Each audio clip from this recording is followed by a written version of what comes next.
I have 5 beginner gardener mistakes for you to avoid that could be preventing your Agapanthus, Agapanthuses, it doesn't matter.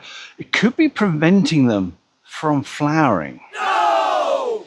The first mistake is one that I find contentious, and it's to do with keeping the root ball of your Agapanthus quite tight in the pot in order to encourage it to flower. I'll explain why people do this, why it can work, and what the problem of this is. Because this is a short-term solution for getting your Agapanthus to flower, after which it won't flower at all. Oh! I said it was contentious.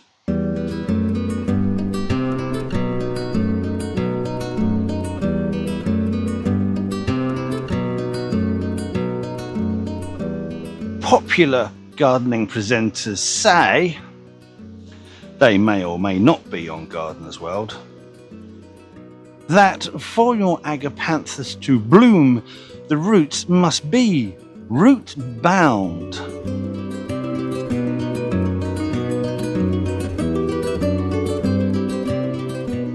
A root-bound plant is a plant that has so much root in the pot it can no longer grow outwards and instead just wraps around itself to create a tangled mess of roots and very little soil left inside. I don't know where the soil goes, it's just what it looks like. Root-bound plant, I don't like it, but this is what people say. By people I mean popular gardening presenters.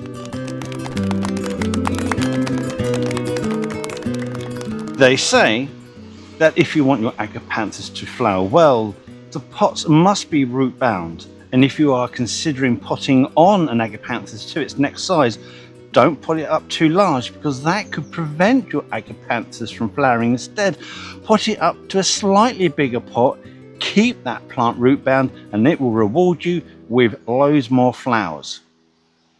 This is what I've got to say.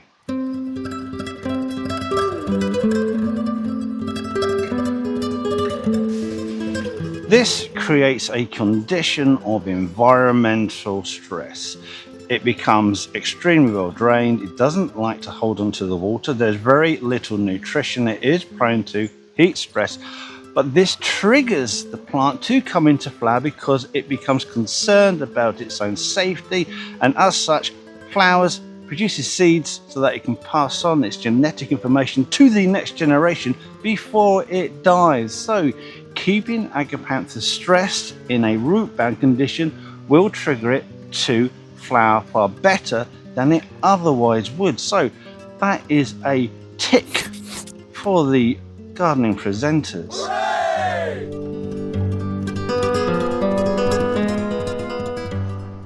However, this practice causes one further problem and one contradiction. Let me explain. The problem is this: if you consistently keep your Agapanthus root bound, then over time flowering will diminish because it becomes too stressed in order to put out that energy to produce the blooms. It will pretty much just go dormant. Your flowers will almost come to a complete end. So what you have to do, you've got to re-put it on again. So you're left with a situation where you're consistently putting on year after year, slightly bigger, slightly bigger, slightly bigger. Who does that? No one. Because when I see people's Agapanthus in pots, they are left there for years. They started flowering, they stopped flowering. This is probably why your Agapanthus has stopped flowering. And this is the contradiction. Agapanthus didn't evolve to grow in a pot, they evolved to grow in the ground, and in the ground the roots are not root bound yet. Ooh, let me see. It is still flowering, and this flowers like this every single year. I don't have to faff about trying to keep it root bound. I don't have to consistently and continuously repot this on to get it to flower. It will flower all the time by itself. It doesn't need to be root bound in order to flower, and that is where the problem lies. So yes, you can grow it in a pot, have it root bound, it will flower well, but only for a couple of years, and then you've got to deal with that issue. Or alternatively, Be a normal gardener, put it in the ground, it will be fine, it will flower every single year without you having to mess about. So, does it have to be kept root bound to flower?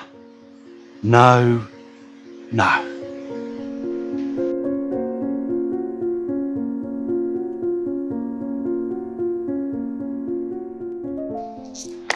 Mistake number 2 as to why your agapanthus aren't flowering well is possibly because you're feeding it incorrectly.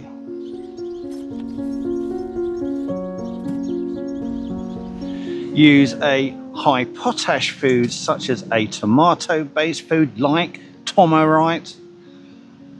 It's not just for tomatoes, or consider using something similar like Maxi Crop, which is seaweed based, which again low in potash, high in micronutrients. That was a fly. Help me!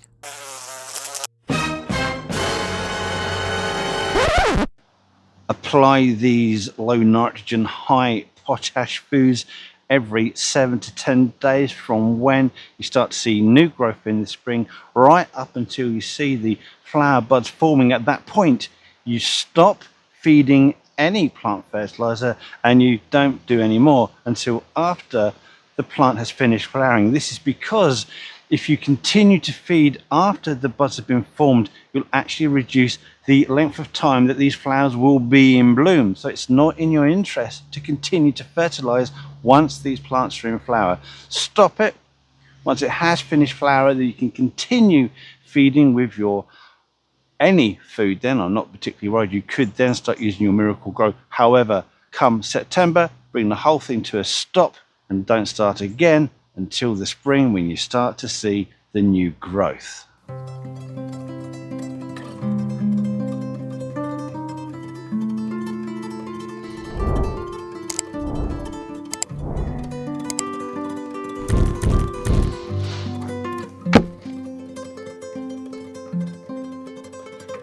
Mistake number 3 is arguably the biggest culprit when it comes to your agapanthus either not flowering or flowering poorly, and that is you've put your plant in the shade or semi-shade.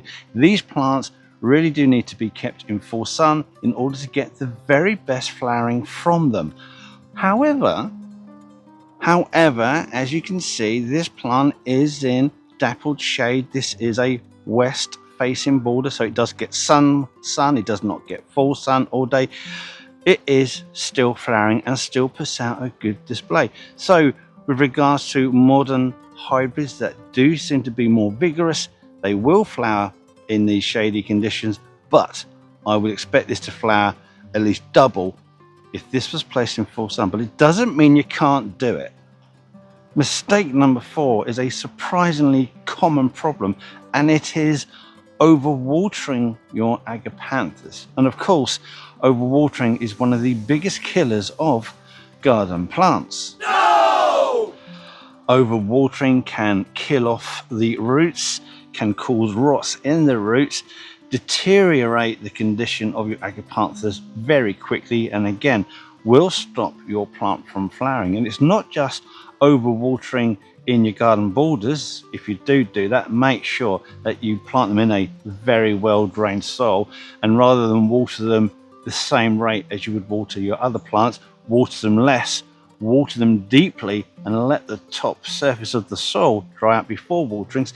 It's a big problem with pot grown plants, especially if you put a saucer at the base of it. Now, saucers are a valuable tool to keep the soil moist during periods of drought, but if you're watering at the top of the pot so the whole pot is wet, then it's sitting in water, it struggles to dry out. If you're gonna water with a saucer, water from the base, just fill the saucer and allow the water to go up rather than top down.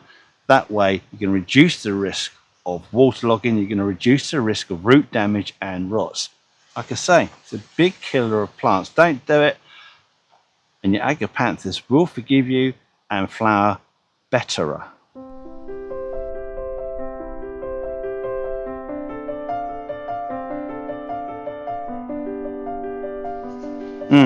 Mistake number 5. Before I start, did you know or are you aware that you get evergreen types of Agapanthus and deciduous types of Agapanthus. So your deciduous ones, all the foliage will die back, all the nutrition, starches and sugars within the foliage will be drawn back into the root system to build it up, ready for next year's flowering. Whereas your evergreen varieties, the leaves will just stay there, assuming they don't get frost damage, because these do tend to be a bit more tender, but they stay there all over winter. Sometimes the temptation is to cut all that evergreen foliage back down to ground level because it looks untidy. This is a big problem when it comes to these evergreen forms, and again, it will shock the plant and can stop flowering come the spring. So it's an absolute no-no. If you don't want it to look too awful over the winter period, then consider putting some frost protection over the top of it, something like horticultural fleece that will reduce damage, stops you looking at ugly old leaves. Take it off in the spring, hopefully it will be lovely then. Don't cut it, don't cut it, you will regret it.